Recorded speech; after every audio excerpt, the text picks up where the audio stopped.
Hey, everybody, it's Chris Mahan. It is June 29th. Tomorrow's the 30th, my birthday, but also the end of June, which marks the end of Men's Mental Health Month. Now, this last couple of weeks, I was trying to put together a bunch of mental health podcasts. I've been reaching out to people, and it was kind of a last minute thing on my part. So the scheduling has been kind of a little bit of a issue at the moment. However, I am still putting those shows together as we go on through the rest of the year because 1 month is not enough to bring awareness to what's going on with men of all cultures and ages. And this is something that has been, concerning me for quite some time for the simple fact that we see the results of angry guys. We see the results of societal norms that make it seem as if you are a weak person or not masculine or not really manly, whatever the case may be. And if you're a 70s, 80s kind of guy like myself, then you grew up with the idea that you man up, you pull up your bootstraps, you deal with it. And that's a good way to build some grit and resiliency. However, over time, that is not how we are designed as human beings. We are emotional creatures. Men and women are both emotional creatures, whether they want to believe it or not. And just because society or cultural norms or religious norms or the current fads, whatever you want to call them, tell us one thing over another, the fact is we are still biological human beings and we have a range of emotions for a reason. Our emotions are here to tell us something. If we're needing to get something off our chest, or if we're really happy about something, or something's kind of egging us to, maybe go another way, something's happening, or maybe we just know that we don't feel good about something. Maybe it's about ourselves, maybe it's about our relationship, maybe it's about something that's happened in the past. Maybe we don't want something to happen, to repeat itself that happened in the past in the future. Or maybe we just are having a moment of insecurity or a moment of doubt or a moment of fear. Whatever it is, our emotions are there to tell us something, to stop and pause, to listen to what's happening, to trust that gut instinct. However, when we are guys, we are told that we are not allowed to show emotion. We are not allowed to be concerned or fearful. That makes us weak. That might bring shame to our family. If you're in a Eastern culture or maybe in a Latin culture, that might bring shame to your family or to your religion. If you are, you know, in an Italian family, maybe that, of course, makes you weak. I was just talking to a very good friend of mine who happens to be black, and I said, "Hey, tell me what it's like in the black community when it comes to men's mental health. Like, what's the deal?" He's like, "Hey, man, we don't talk about it. You deal with it on your own. It's your own issue, your own problem. You just kind of suck it up." And the result of this is we see men turning, or actually young boys too, young boys, teenagers, 20s, 30s, dads, we see them turn to other outlets to express themselves. Usually it's an anger.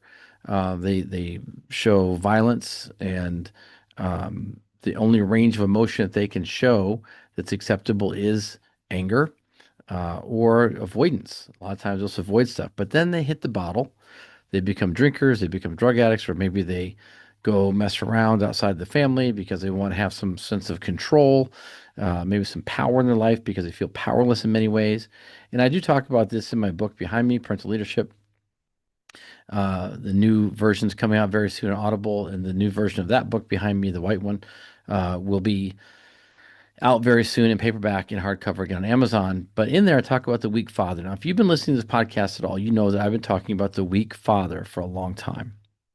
And this is not a slam on guys. It is not what you think. When I say weak, that is the acronym for how men feel when they are not allowed to show their emotions and what can happen to them. And as a result of this, they turn to alcohol, they turn to violence, they turn to domestic violence, they turn to complete emotional shutdown.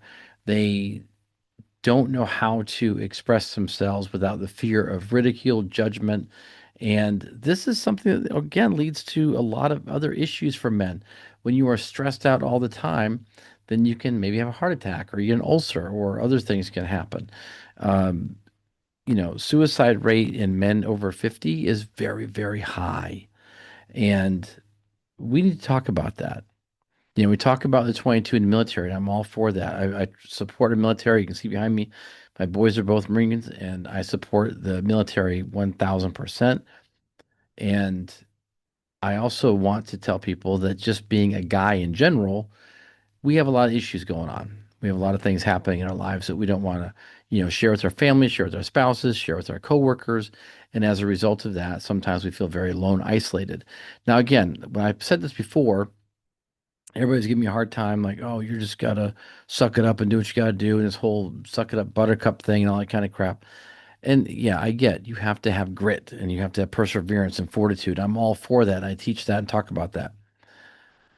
But even in those times when you're trying to make it to that next level or trying to dig yourself out of a hole or trying to just get to where you feel good about what you're doing, there's sometimes areas in your life that don't feel that great.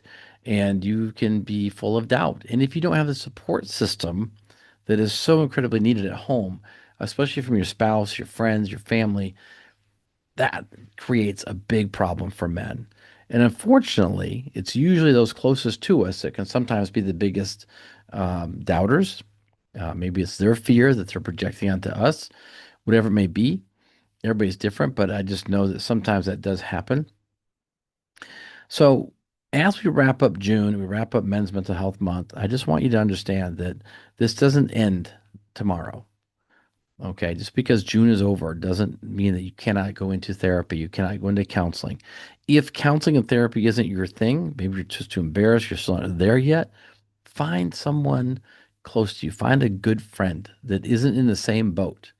Because what happens is if one's complaining about a wife or a job or, debt, whatever it may be, the other one's going to pile on and it's just going to be a big mess at that point. There's no help there. You need to find someone who's actually going to listen and just be quiet and listen and let you vent. Someone that you can trust, someone that you can tell your deepest, darkest fears, concerns. Maybe you've got some secrets that are really eating you up. I don't know, whatever it is, but you got to find someone that you can trust that's in your life that you can actually tell what's going on. Let them listen to you. If they give advice, because they're not therapists or coaches, they probably will. It's kind of a natural thing to do.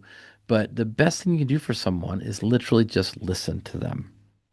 Don't give them advice. Don't tell them what you would do. Don't tell them what your dad did. Just listen, and then ask them, well, what does your life look like if this wasn't happening? Can you envision yourself at that next level? Can you envision yourself doing something different? If you don't change what you're doing, can you envision what might happen? And can you live with that? These are simple questions that then put it back on the person and not you to be the end all be all. You want to ask them some open ended questions to think about, well, what can I do? What are my resources? Who do I have as a support team? If I don't do this, how long can I continue this type of life? These are the things that people need to ask themselves, but sometimes they don't want to. So having a trusted friend, a trusted family member that they can listen to and you then can ask these questions to get them to think about how they can fix the problem on their own. Now, I know it sounds kind of crazy. Like, well, how could they fix it on their own? If they can fix it on their own, why do they need therapy? Because a lot of people are afraid to even start. And sometimes we just need that person in our life to give us the okay to ask those questions and to try and find answers without judgment, ridicule, and break this cycle of this idea that you're not a man if you have issues, if you have a concern about something. It's a terrible way to live, and I know a lot of people who have. Um, And the reason I bring this up is because someone who works with people and I work with human behavior and I'm trying to help people be the best they can be, I have to touch on all these subjects. I have to touch on all this stuff. I'm fine personally. I have a very good life and my boys are great. My family's good. My dad did pass away a year ago, but that was kind of, it's life. My mom's still alive. My family's all happening. So I don't have a lot of really big issues, but I know people who do. And I want this podcast to be a place where people can come, reach out, ask questions. If you want to be on this podcast and talk about your journey, talk about things you've dealt with, I would love to hear from you.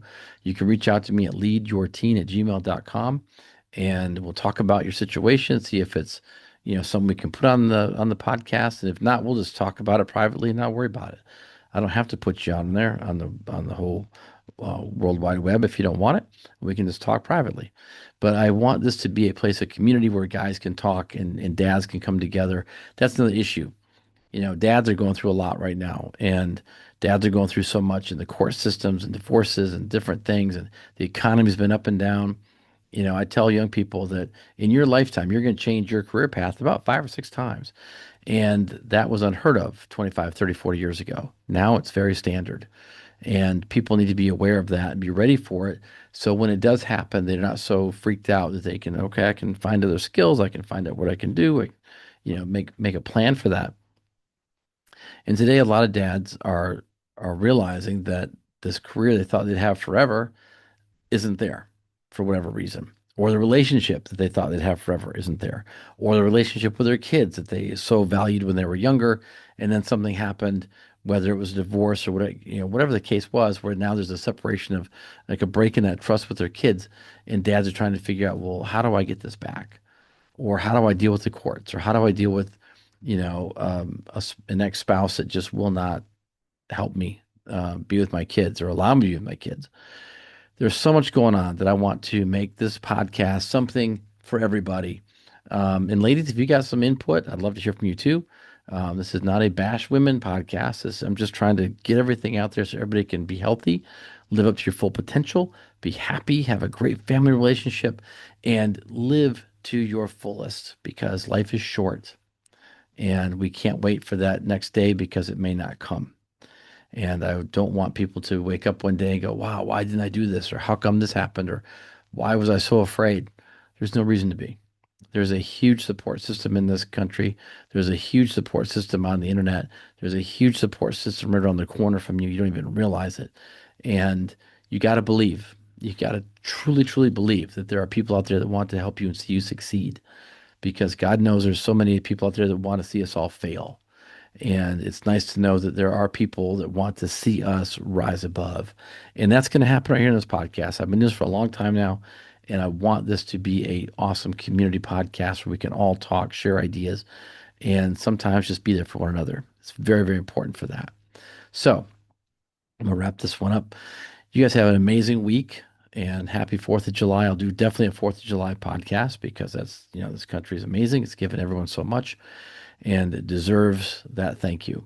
So you guys have a great night. Have a great week. And I'll see y'all real soon.